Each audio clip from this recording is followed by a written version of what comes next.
Masih bersama saya Ufolia, pemirsa kembali kami sampaikan 3 berita utama Kaltim hari ini.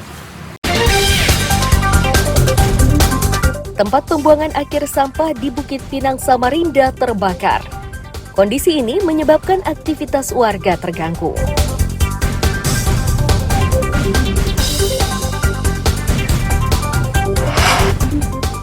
Warga Perum Citra Lestari, Sungai Kunjang Samarinda diliputi resah karena belum diberi jaringan air bersih.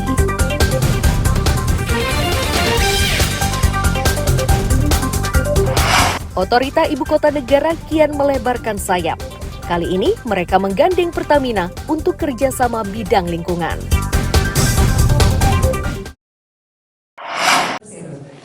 Kami undang Bapak Bambang Susantono selaku Kepala Otorita Ibu Kota. Penandatanganan kerjasama antara Otorita Ibu Kota Negara Nusantara dengan Direktur Utama Pertamina ini disaksikan oleh Presiden Republik Indonesia Joko Widodo. Kesepakatan yang berlangsung di Sumbu Kebangsaan IKN itu dibuat setelah Pertamina akan membangun pusat energi berkelanjutan atau Pertamina Sustainable Energy Center. Untuk memperlihatkan nota kesepahaman yang sudah ditandatangani. Untuk mewujudkan niatannya tersebut, Pertamina akan menggandeng beberapa perusahaan, universitas, dan pengembang teknologi. Ini dinilai penting agar target pengembangan teknologi hijau dan rendah karbon di kawasan IKN bisa diwujudkan.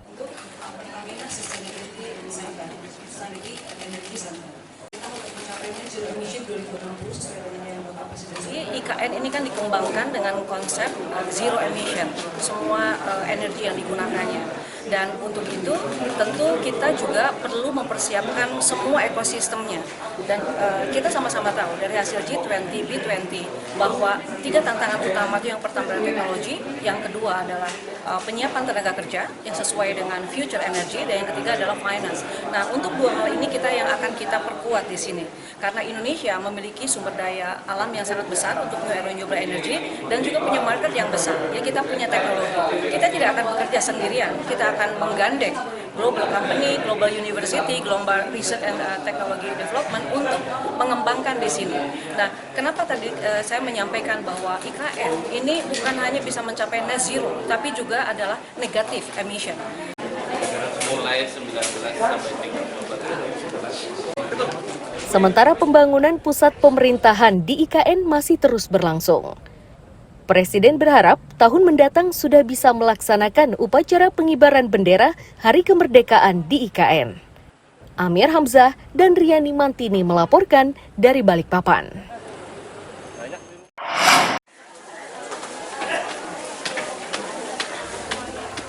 Ratusan warga inilah yang akan mendapat bantuan berupa beras, gula, teh, dan minyak goreng yang dibagikan pemerintah melalui Bulog. Tercatat 450 keluarga penerima manfaat atau KPM.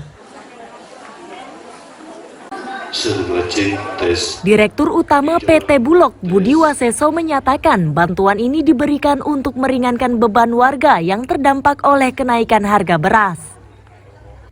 Mekanisme penyalurannya dilakukan secara bertahap, yakni sekali dalam 3 bulan.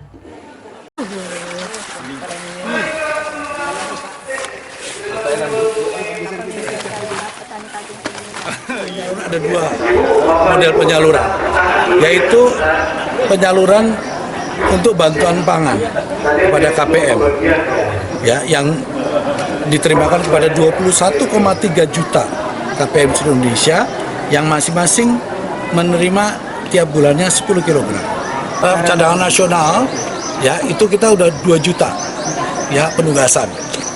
Nah, sekarang kemarin kan ada 1,6 yang udah di Bulog. Sekarang udah mulai dengan penyaluran, termasuk juga penyaluran bantuan dan penyaluran SPHP. Jadi penyaluran bantuan ini disertai dengan penyaluran SPHP atau operasi pasar.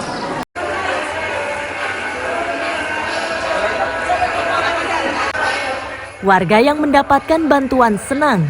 Bantuan tersebut dinilai sangat membantu meringankan bebannya saat harga beras melonjak.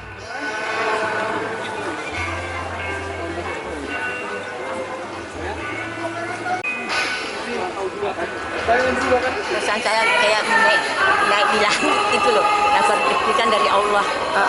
Senang ya Bu ya. Biasanya beli beras kalau per hari berapa Bu? Sekarang beli 5 kilo tiap bulan gitu Mbak.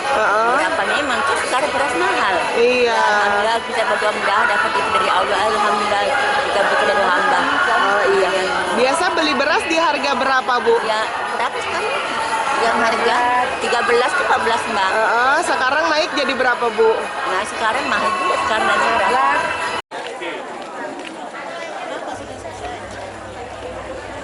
Bulog menegaskan jumlah penerima manfaat di seluruh Indonesia mencapai 21,3 juta jiwa. Mereka memastikan stok beras di Bulog masih aman setelah mendapat pasokan dari Thailand dan Vietnam. Amir Hamzah dan Riani Mantini melaporkan dari Balikpapan.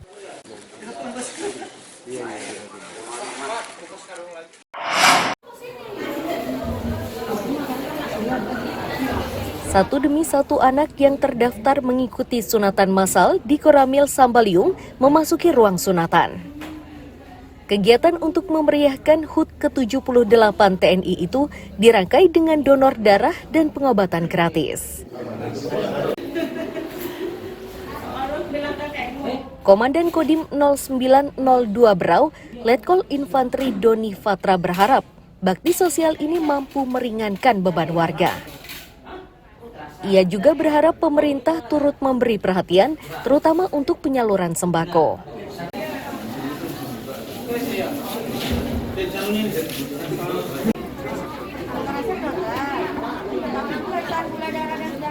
Hari ini dalam rangka HUT ke-78 TNI, kemudian ada beberapa kegiatan, yaitu pembagian sembako, kemudian pengobatan massal, sunatan, dan juga donor darah. Mudah-mudahan kegiatan hari ini bisa membantu masyarakat ya. Salah satunya seperti anak-anak yang membutuhkan aktif, sembako juga kita membantu masyarakat kita yang mungkin saat ini butuh perhatian terkait masalah sembako seperti harapan dengan pangan yang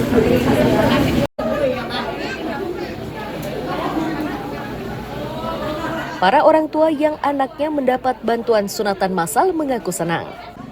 Kegiatan ini dinilai meringankan warga yang kini kesulitan menghadapi kenaikan harga.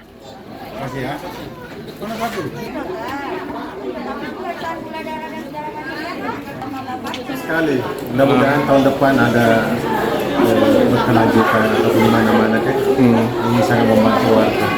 Jadi seperti yang kurang mampu itu kan. Kalau di menteri-menteri di tempat lain itu lebih sejuta, hampir 2 juta. Di sini gratis. Ya, kita syukur sekali lah ada bantuan ini.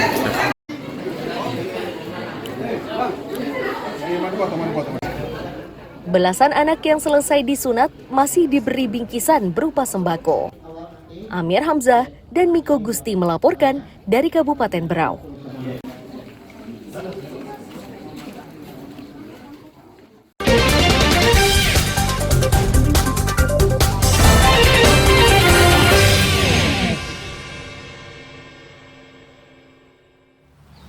Pemirsa, informasi tadi sekaligus menutup perjumpaan kita kali ini.